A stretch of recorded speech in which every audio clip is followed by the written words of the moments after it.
here I go, here I go, here I go again. Girls, what's my weakness, man? Okay then, chillin', minding my business. Your soul looked around and I couldn't believe this. I swear I stared, my niece, my witness. The brother had it going on with some kinda, wicked, had to kick it. I'm not shy, so I asked for the digits. Oh no, that don't make me see what I wanna. Slide to it swiftly, fell it in my hip, so it did back to my bag of tricks. Then a flip for a tip, made me wanna do tricks from lick 'em like a lollipop should be late. Came to my senses and I chilled for a bit. Don't know how you do the voodoo that you do so well. It's a spell, hell, it makes me wanna shoot, badu, badu, badu, shoot, badu, badu, badu. Oh my goodness. Okay, so you want to start with the story? Yeah, I got a call while I was at work to start heading to the hospital. Well, on Thursday, the 6th. The 6th. So before that was the last maternal fetal medicine ultrasound. Brady was the last friend to come along. I had her pick me up for that reason, just in case I had high blood pressure again and they were going to send me to the hospital. So we went. I had 2 high blood pressures and the doctor was like, it's cool, me being interrupted. The doctor said that I'm going to have to go to the hospital. There's no sense of waiting to be induced on the 11th when it was already the 6th. What was the point? Go to the hospital. So I had preeclampsia, high blood pressure. So of course I freaked out, panicked, told Jimmy, or I think Brady might have texted Brady you. I don't called. even know. It was such a chaos. Brady called and then texted me and said start heading to the hospital. And they started what they... Oh, no, don't say... I have got to say my trip to the hospital. Oh, yeah. So they said, don't go, stop anywhere, go straight to the hospital. I'm like, fuck this, I'm hungry, my sugar's low, I need to eat something. So I got a double bacon, quarter pounder, large fries, soda. I got everything to eat and just scarfed it down. We sat on the rooftop, I cried. Like the parking garage was on the top floor. And then we went in. And then you go ahead. I don't know what else besides going in. Yeah, once I got there, your mom, sister, and dad came. And then when did they give you that? The pill. So we started with the pill because I was not dilated, to soften up my cervix. That was like 8 o'clock. Not even. No, it was earlier than that because the balloon was next, and that was overnight. Yeah. And I forget what the balloon's called. So then they stuck a Foley Bob. The Foley Bob. There we go. So they put this balloon in me until I was 4 centimeters dilated. The balloon falls out. I'd have to say that was literally probably one of the worst pains I've ever felt in my life. Cash, you're interrupting me. Excuse me, sir. Thank you. So we did that overnight. So this was what now? Friday. Yeah, Friday morning that fell out. Yeah, because it was really painful. We did. Doctor came in, checked you. We did water break. You had moved, and then they came in, checked you again, and your water broke while they wwere checking you. They did. They broke my water. Because I had poly and like all this extra fluid, it literally was a fucking waterfall. Cash? You just kept saying, there's so much coming out. I'm like, why is there so much going? It was just so much. So... Oh, your epidural. You got your Okay, epidural. but that was after... You're getting all over the place. That's after the water break, right? No. Yes. They came in during the day and did your epidural. After my water was broken. Yeah. They came in and put your epidural in. Correct. After the water was broken. Yes. Yes. So, epidural was up my back. Good old Alice, the nurse. Thank goodness I had her. I just asked her if I could just put my head in her chest. I just kind of balled over and held her. I didn't really, Jimmy was watching and I didn't really even know what the epidural was going to be. I thought it was just a shot in your back, but apparently it's like something all the way up your spine. Like, right? Was it? Yeah, well, it's a needle they put in. It was like an IV they put in the middle of your back. So that hurt, but like not actually that bad. So after our epidural, water broke. What are we talking about now? This is Friday evening. Yeah, Friday evening. So I felt like I had to poop. And well, they put your epidural and you had me. Oh! So you I had suck. me, I don't You had me remember. pick your feet up to make sure your feet still So work. Your legs first still work. epidural, and then like I was like in a lot of pain, so they came back and gave me more medicine in my epidural, and I freaked out from my like ribs down. I could not feel a damn thing to a point. I was like, Jimmy, please, like I almost wanted to cry. I felt like panic because I could not feel my body. So I had Jimmy pick up my legs, throw them down to make sure that I knew they were still there because I like tried to move them and they wouldn't move. Oh, look at him, looking at And you. it's not long after that they came in. They came to said check. You were 9 centimeters. Yep, and felt the little back of his head, and said, "Let's try and push. Let's try and push." So around 8, we did some pushing, but I was so numb from the epidural that I couldn't feel. They're like, "Push like you're pooping, taking a shit." I'm like, but I can't really feel anything. So Kash is listening to this story. So we laid down. What did they say? Lay down or something? Labor down. So I laid down for an hour until I felt that I had to poop constantly, not just like a little bit here and then a contraction. They knew that I was ready. And of course, I thought I was going to do it the third. Of course, so, sorry. Felt like I had to poop for the whole time, so they knew he was ready to push. This is the fun part.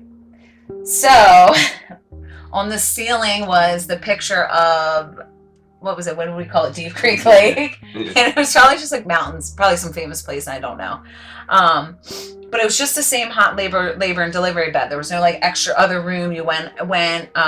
So they did the stirrups. Jimmy was on my right side. I had Sabrina on my left, and I had 2 doctors in the front. So, where am I at? Starting to push. Thank you. Got the mirror. And no, okay, no, that was later. But the mirror was in the room. But that's like the best part of the, yes. Okay. Anyway, Daddy won't retell it. Yeah, now you said, okay, so I started pushing. Well, we started at like 9, yeah. And he came out 11:03. So I started pushing. Jimmy's helped coaching me and holding my leg, and everyone was coaching me. The handles on the bed didn't give her enough leverage. Oh yeah. So they started with a bed sheet. Like a sheet, literally. Folded in half. And it was like a U. So the doctor had that side, and I held this side to try to push myself up to push. That didn't work. So we did the tug of war. So the knot, and I held the knot, and the doctor. That's what really started helping him come out. Yeah, and then I just got exhausted, and I'm crying. I'm like, Jimmy, I'm like, I can't do this. I haven't eaten in 30 hours. Epidural wore off. I was so much in pain. Sabrina goes, you know what, Mallory, you signed up for the mirror. And I'm like, shit, with the chaos, we never got the mirror. So she stopped me. She went and got a mirror, placed it there, and like, That's when his head started coming out. You saw everything. And it was so beautiful, and all I did was pay attention to his head because I couldn't wait to meet my son. So I didn't pay attention to my vagina being torn up and my hemorrhoids the size of softballs in my ass and blood squirting everywhere. But I just pushed, and it was my motivation, and within a few minutes, if not even seconds. As soon as his head started coming out, he kind of slid right out. And plopped on me, and then you want to talk? You got to talk about your feeling of him coming out. Oh, it was the best feeling in the world. It is. It was the most amazing thing to see and experience. And your mom's a trooper. Your mom's a trooper. She is. But after Yeah. your labor, Yep. after he was out, Then he was on my Well, chest. I got to cut the cord. Yup. And then, Which we still have somewhere. It's over there. And then you had to go back for surgery. So, And I got no, to- now you're skipping.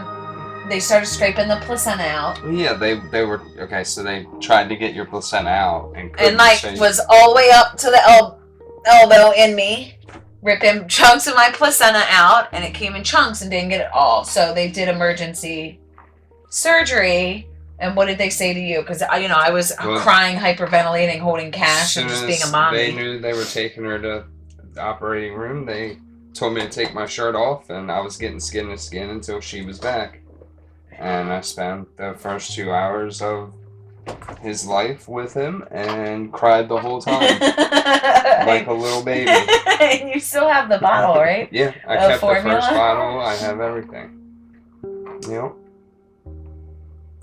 So it was quite the Then mommy was still too messed up on magnesium, whatever, the epidural and everything. epidural anesthesia. So unfortunately, I wasn't able to hold Cash. Well, they asked me if I wanted to, but I was not right there. So 4 hours after. Yeah, I wasn't in the right state of mind to be able to hold him and feel safe, which made me upset. But he got that really good time with his daddy and bonding with him skin to skin, because I knew that we do breastfeeding and all that. At the hospital, I filled my phone with pictures.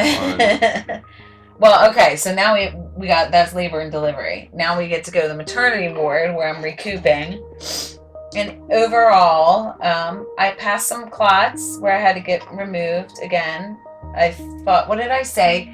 The second clot, I ejaculated something out of my vagina. What did I say? Something really stupid to the nurses. But the nurses all loved me because I have a colorful personality. That's how they described it. And I'm like, that's the nicest way anybody's described me.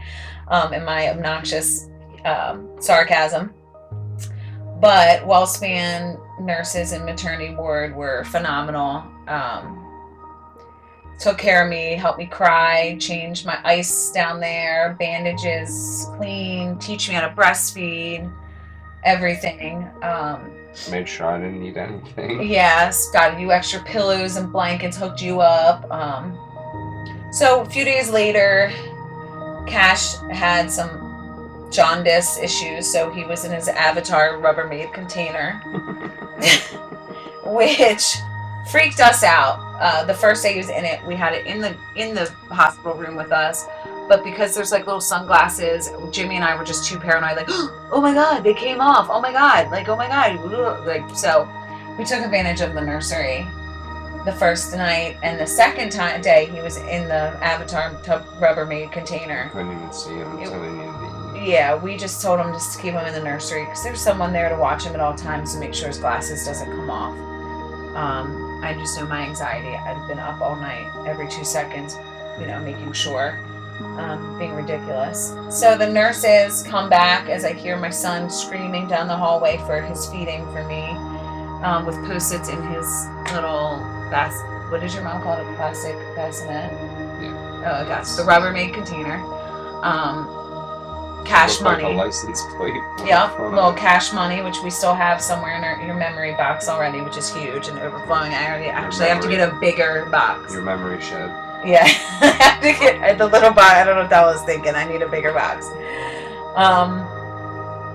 Yeah, it was very beautiful. We purposefully didn't have visitors the day after Cash was born, just so the three of us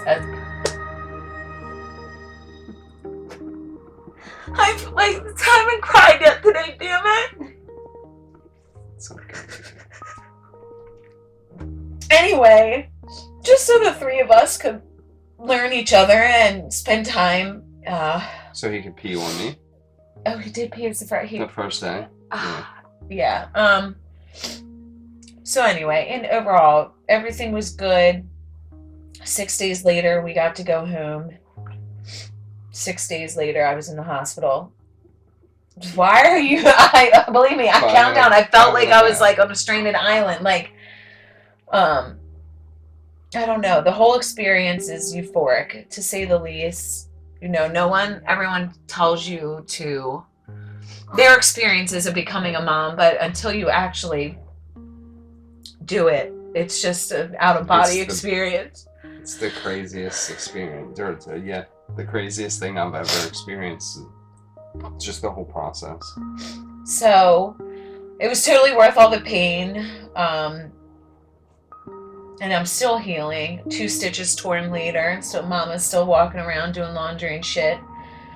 I would do it all over again for Kash. And the fact that he's healthy and doesn't have issues, I don't know.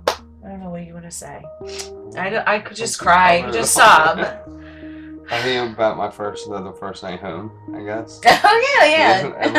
Every time I think about home the first night, every time he moved, like a coo. And every cough or move or scuffle on the sheets, I jumped up like somebody was in the house. I'm like, babe, shh, go back to bed. He just literally turned over. Oh gosh. Yeah. How do you like us being your parents? What do you think? Oh, okay. Yeah. Like that noise, Jimmy would have shot out of bed. It has been quite the learning experience. Wouldn't change anything. And we have like a phenomenal support system. The friends that were here cleaning and getting ready while I was in the hospital, taking out the dogs, bringing us food, spending time with us, watching a movie, changing diapers. Like we've just had a huge support system. Family, friend, blood, not blood. So, Kash is definitely spoiled already and loved. And sleep. No, he's watching. He's just looking and chilling. But yeah. I'm already crying. Oh, wait. I cried the other night. What was that song? It was a part of our Just Living on Our Wedding video. A thousand times. I love you 1,000 and more. Anyway, so I usually do the middle of the night feeding, and we have this pop piano playlist that we listen to. And by the time we get to that song in the playlist is when we're usually dancing around the room, calming down. We're done feeding. And the other night you walked in at 2 a.m. and I'm hyperventilating, sobbing, crying. I'm like, I could see me dancing with it in his wedding when he's older, and he's gonna grow up so fast, and he's already a month old this week and tomorrow, and it's just crazy. It's gonna freaking fly by. But because we have beautiful people that love us and capture our moments, we'll be able to watch it. I can't. Just emotional. Because this little shit. I mean, cute. Chunky cheeks. Do you have anything else to say? I think I'm done. No. For now. No. Because I can't see. No. Your eyes are gonna get all swollen. I know! And today was the first day I didn't cry. Till now. Or till my pictures. Yeah. That was beautiful. You too. And this is you. Why? You're the dad. We can both say You're something. good. No, you do yours. Okay.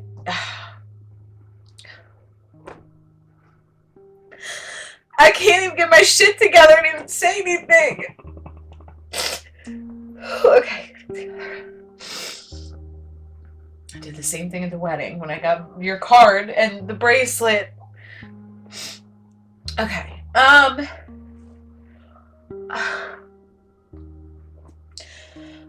It sounds corny, but what I would want for Kash, if he were watching right now, rolling his eyes as an 18-year-old, like, what the hell is mom, sappy-ass mom doing now? I would want him to be happy in whomever he is and whatever he's into, and genuinely know himself. Yes, buddy. Thank you. That was perfect timing. You're my man. Just be confident in who he is and where he wants to go and his short and long-term goals. And it sounds corny, but just whatever he wants to do, whatever he wants to be, he's doing and has setting goals to make sure that happens. And staying on the right path to follow his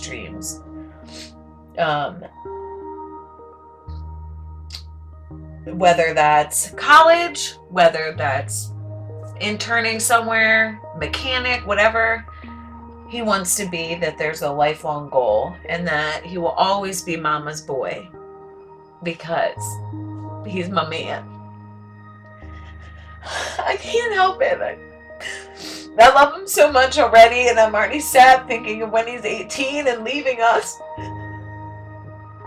So, sorry, not sorry. You're gonna have 1,000 videos, a bazillion pictures, of quality pictures from like Jess, but 1,000 pictures from me and Corinne and everybody. Your life will definitely be documented. What are your goals, honey, for him? Well, just to be a good person. Yeah. Do something good. Not even like crazy, like amazing. Just to be successful in whatever he wants to do. Stay true to himself and I don't know, love everyone. Yeah. But don't take shit. Yeah. Can't take shit. No. Right, Cash. It's like you're shitting on me right now. That's my boy. And the value of family and friends. And family does not mean blood. Doesn't mean just me and him and Poppy and Mimi and whomever, aunts, uncles that are blood, because family is so much more than that. And just because they're blood doesn't mean they're genuine and true to yourself. And you don't have anything to prove to anybody. So if they don't love you, bye. You know? It's a lesson that we continue to learn and work on, that you stand up for what's right and who is right for you and in your life, and a positive impact. And it doesn't matter who it is. Doesn't just because somebody's family or just because a friend that you grew up for 14 years that you need to go kick and be with that. Like, it's just knowing what you want and who you are, and not worrying about giving a fuck about hurting somebody's feelings, because you're standing up, obviously respectfully, standing up for yourself. So I just hope that life lesson of you're not here to please anybody. You're not put on this earth to please anybody but yourself and your parents. I was just saying. And that you don't owe anybody anything besides us. Okay, sorry.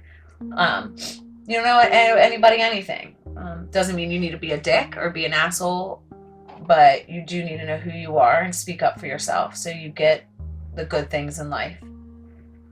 Because there's a lot of bad shit out there and bad people and bad scenarios that you can easily get suckered into. Right, Cash? Yeah, see? He agrees. All right, anything else? No, that's it. Yeah, I'm done crying for today.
Good evening, everyone. Welcome to Weekend Update. I'm Michael Che. I'm Colin Jost. President Trump held a press conference today to educate the public about the coronavirus, but I'm not sure it worked because, according to a new survey, 38% of Americans say they won't drink Corona beer because it sounds like coronavirus, while the rest won't drink it because it tastes like syphilis. Donald Trump. Hi, Kash. It's Aunt Brady. I am so excited to meet you. Honestly, I cannot wait. Well, That's not true. I can wait a little bit. There's a sonogram appointment that I want to go to with your mom on the 6th. So if you could stay cooking until then, that'd be great. Mallory, Jimmy, you guys, what can I say? I am so excited for you. You're gonna be absolute rock star parents. Kash could really not have asked for more loving, supportive, and dependable people to call mom and dad. And I'm just grateful to be able to be here and watch you guys take on this next chapter of your lives.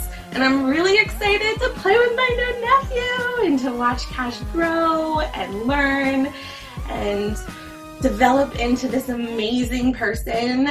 I cannot wait, honestly. But Kash, let it be known, just because I love you doesn't mean you get any mercy from me when it comes to game night, okay? Because Aunt Brady comes to win. Thank you. You guys, I love you so much. Congratulations. I love you like 1,000,000%. Mwah.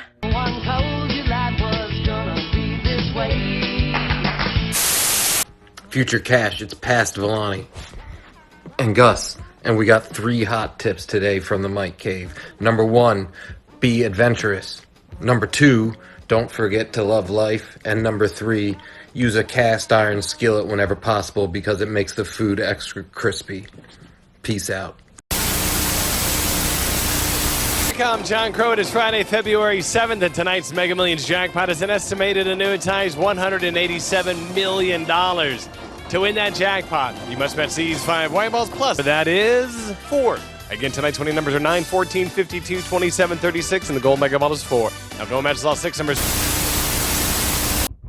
Hi, Mal and baby Kash. I just wanted to send you a little video to say how excited I am for Kash to be here and to be able to snuggle him and just kiss him and love on him. And I figured what better place to send you a video from than my car, because this is where we spend all of our time and vent and talk and love each other. Mal, I love you so much. You are my wifey. I cannot live without you. I don't know how I survived the first 31 years of my life without you, but I don't even want to talk about that.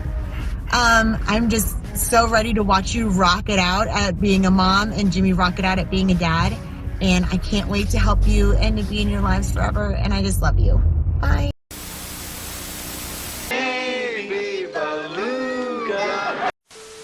I'm not gonna cry. No, excited for it. What year? I'm excited to be an uncle to, I don't know, I hate kids. So for someone I love to have kids is pretty awesome. I'm just excited to be an uncle to someone I can utilize my beautiful personality traits to.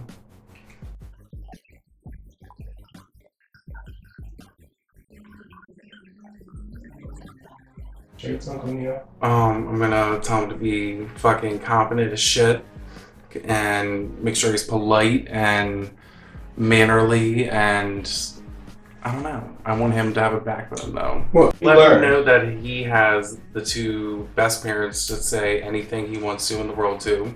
Someone he can call in an emergency, even when he thinks he's gonna get in trouble or embarrassed to say so, or he has so many people around him, blood, not blood, that have his back and his parents' back, and yeah.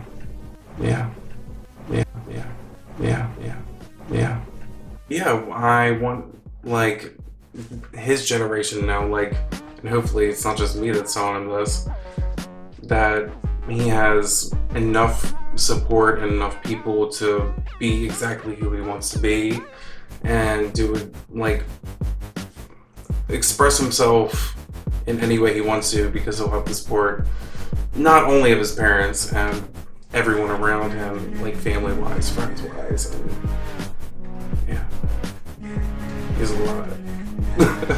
And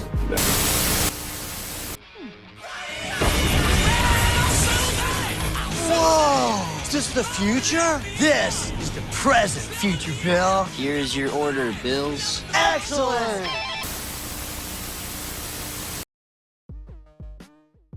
3, 2, 1. Today.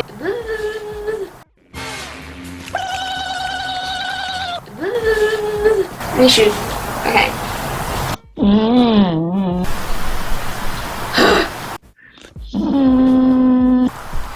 Today is Sunday, March 29th, 2020. I'm Caitlin. I'm your cousin. and I'm a sophomore in high school.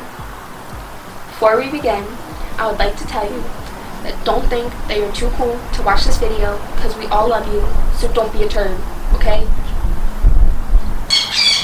Now that that's out of the way, the most popular shoe right now in 2020 is the Nike Air Force One.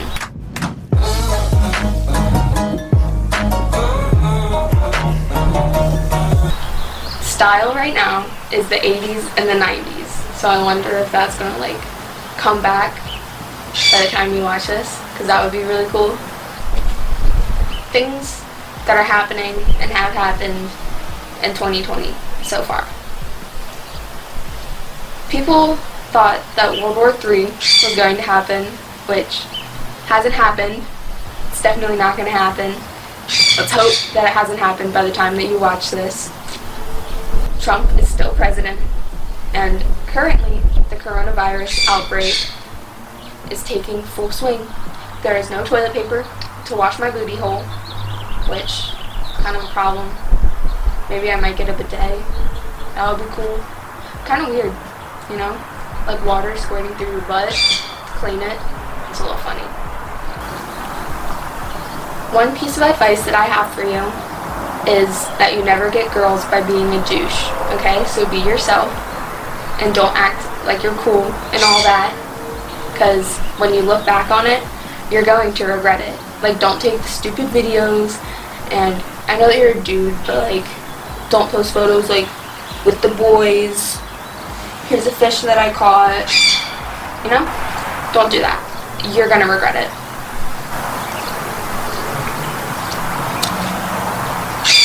And the final thing that I would like to say is there's only one life to live, so live it like a thug. Mic drop.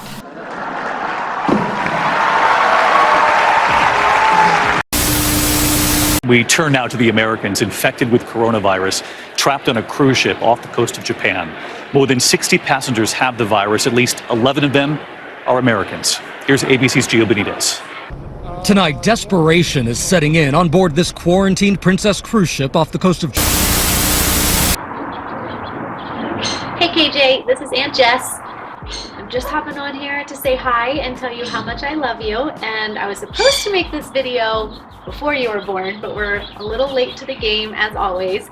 So I'm already in love with you. You're already adorable. I love watching your mom and dad just gush all over you. And I cannot wait to see where life takes you. So my pieces of advice are, don't hate me even though...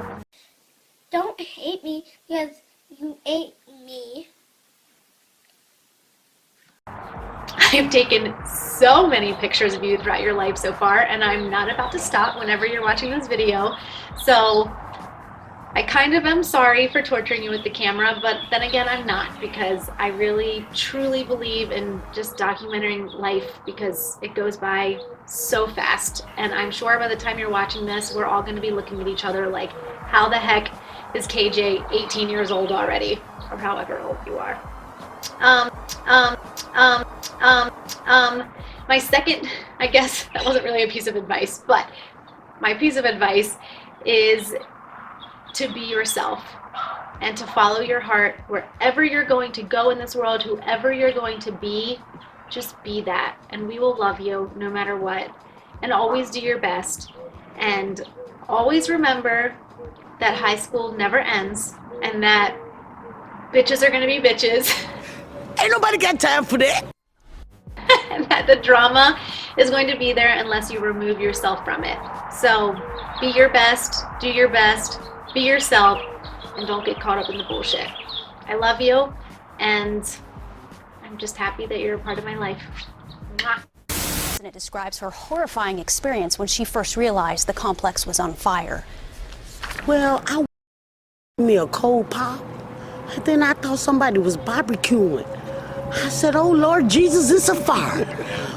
Then I ran out, I didn't grab no shoes or nothing, Jesus. I ran for my life. And then the smoke got me, I got bronchitis. Ain't nobody got time for that. Hey Cash, Uncle Mike is here from beautiful Arizona in the sunshine. And I gotta follow up with Uncle Villani's amazing 3 steps for life. The first one's going to be the current quarterback of the Baltimore Ravens, Lamar Jackson. Since I know you wouldn't sally yourself, dirty yourself with some Steelers apparel. But anyway, bet your mother's doing that to you right now, isn't she? So anyway, this guy Lamar Jackson, right here, he's got this saying: work harder, nobody cares. Nobody cares, work harder. Whatever. And that's just the way life truly is. There's no excuses. There's nothing that's going to hold you back other than you telling you that you can't do it. Second thing is, I'm a huge fan of magic. And the thing is, it's real. It's all a matter of perspective. I wouldn't lie to you. Third thing, we are in the middle of the heat of it now, and that is, do not catch the coronas. But did I just catch the coronas? Anyway, so the final thing is, try to be on a little serious note here. Your father is going to come up next in these interviews. And when I was talking to him, I was projecting my own issues that I've had in the past. Right now, Caitlin, my daughter, is 15. And I think a lot of the issues... Can you hear that siren? It's so annoying. This is what you get for living in the city, huh? But a lot of the issues that I had, and the fears that I had, thinking I was going to have to raise this kid, I was going to have to go through life, and can I do this? Do I have this in me? Can I be there? Do I know what I'm doing? I think I projected them on your father, and I was surprised. I thought he was being naive with how much confidence he had and in how this was all going to go with being a dad and taking care of you. But now that I've seen him with you, I mean, I can't help but think that I was the one that was naive, and he knew what he was getting into, and he was going to give you 100%. So I guess as a final piece of advice, your dad's up next, but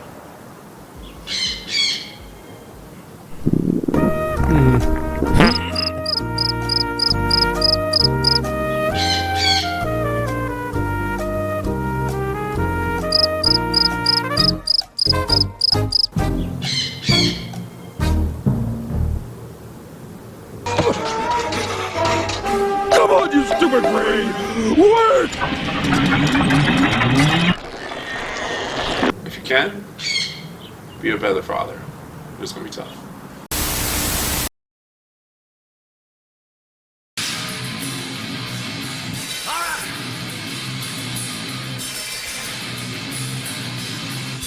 Are you ready?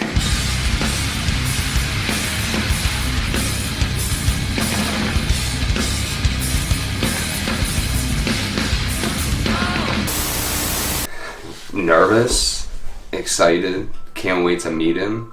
Yeah, just a whole bundle of emotions that's unexplainable. Nervous, anxious, just excited. Don't know what to really think. I don't know. He's not here yet, so I don't. What's your fear right now? What's your biggest fear? Not being ready, but I don't think that's really going to be an issue. I think we're ready. I don't know, just ready to see him and meet him and just him be here. I'm not ready for anything else at all as far as a baby is concerned, but yeah, it's gonna be chaotic, but he's already become priority as far as nothing else matters. Nothing. It's just him and Mal. I wanted to know how hardworking I was, and I would give the shirt off my back for someone. That's I don't know just hopefully how great of a person everyone thinks I am. I think I'm a good person, but yeah, I would want him to know how hardworking I was, how loving I was, and how family oriented I am, and just, yeah. Also, I think that's my biggest fear, is not being able to provide. For some reason. At all, no matter what it is. I'm excited for everything, though. I'm going to say that now. But I'm excited now, but we'll tell here in a little bit. But no, I'm excited. I can't wait to hug him and kiss him and just hold him. I want to hold him. I would say live every day like it's your last. Don't take anything for granted. And treat everyone with respect, and you'll get it in return. Just be a good person. Listen and follow your gut. Just be a good person. And love everyone.